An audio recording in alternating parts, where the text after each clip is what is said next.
Hey innovators, welcome. I'm so glad you're here. Today, we are diving deep into a really powerful shift in thinking. We're going to move away from just, waiting for things to happen and instead talk about a strategy of active systematic acceleration, especially in healthcare. I mean, really think about that for a second. So much of how we approach healing is, well, it's passive. We're waiting for our bodies to fix themselves, or waiting for a treatment to slowly, maybe, take effect. But what if all that waiting is actually the biggest roadblock we face? This question, it really challenges the way we think about innovation itself. Okay, let's break this down. Over on the left, you've got passive waiting. This is the old way, right? It's slow, it's reactive, it's basically accepting the world as it is. But then, on the right, you have active acceleration. Now this is the TRIZ approach. It's fast, it's aggressive, and it asks a totally different question. What happens if we supercharge the entire environment to force the result we want? So, how do we actually make this shift? Well, we're not just guessing here. We have a specific tool for the job, and it comes from the TRIZ methodology. It's Principle 38, and it's all about using what are called strong oxidants to completely change the game. So a strong oxidant is the key to everything we're talking about. Forget gentle nudges. I want you to imagine a substance that is chemically hungry. It is literally starving for electrons. It doesn't just encourage reaction, it aggressively rips electrons from other molecules to drive that reaction forward. It doesn't wait, it attacks. And this is where it gets really practical. On one side, you have the standard environment we're all used to. The air we breathe, which is about 21% oxygen, or standard cleaners like chlorine. But on the other side, you've got the strong environment. We're talking 100% pure oxygen, or its incredibly reactive cousin, ozone. We're not just making a small change, we're upgrading our tools from a water pistol to a fire hose. All right, enough theory. Let's see how this works in the real world. Our first case study is amazing. It looks at how we can supercharge the body's own healing process using something called Hyperbaric Oxygen Therapy. So here's the fundamental problem, the contradiction we need to solve. A really complex wound, say like a diabetic ulcer, is absolutely desperate for oxygen to heal, but the very blood vessels that are supposed to carry that oxygen are damaged or blocked.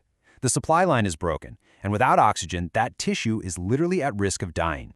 So instead of just waiting and hoping, we intervene. We get aggressive. The patient goes into the special high-pressure chamber, they breathe 100% pure oxygen, and then, and this is the magic trick, we crank up the pressure. That intense pressure literally forces oxygen to dissolve directly into the blood plasma. It completely bypasses the broken highway of blood vessels. And the result? It's incredible. We create what you could call supercharged blood. This oxygen-flooded plasma not only kills off nasty, infection-causing bacteria, but it also triggers the growth of brand new blood vessels. See what happened? We just turned a passive failing recovery into an active, aggressive healing process. Okay, let's take that exact same logic and apply it to a totally different problem: how we keep our environment safe through sterilization. And here we are again with another contradiction. We absolutely need to kill dangerous germs in our water, right? The classic tool for that is chlorine. And yeah, it works, but it also leaves behind a nasty chemical residue and that awful taste. So we solve one problem, but we end up creating a whole new one. So, enter our hero for this story. Ozone, or O3. It's a really unstable form of oxygen, which, as we now know, means it's incredibly aggressive. It's one of those hungry oxidants, and it wants nothing more than to find a bacteria or virus and just rip its cell wall to shreds. And here's the beautiful part. Ozone is what I like to call a weapon without regret. It does its job with brutal efficiency, wiping out pathogens and pollutants. But then, because it's so unstable, it just breaks down and turns back into regular, harmless oxygen. It does its job, and then it vanishes, leaving absolutely zero toxic junk behind. So, after all this, what's the big takeaway for us as innovators? What's the lesson here? It's about learning to recognize when a gentle, passive approach has just hit its limit, and then having the right tools in your pocket to actively accelerate a real solution. This quote just says it all, doesn't it? We have this idea that innovation is supposed to be a delicate, careful process.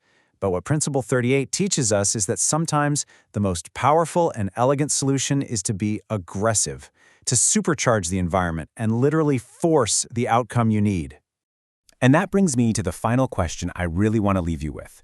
Take a look at your own work, your industry, maybe even just your daily life. Where are you just accepting the standard conditions? Where is that passive waiting game holding you back from a real breakthrough? Because that's where your next great innovation is hiding.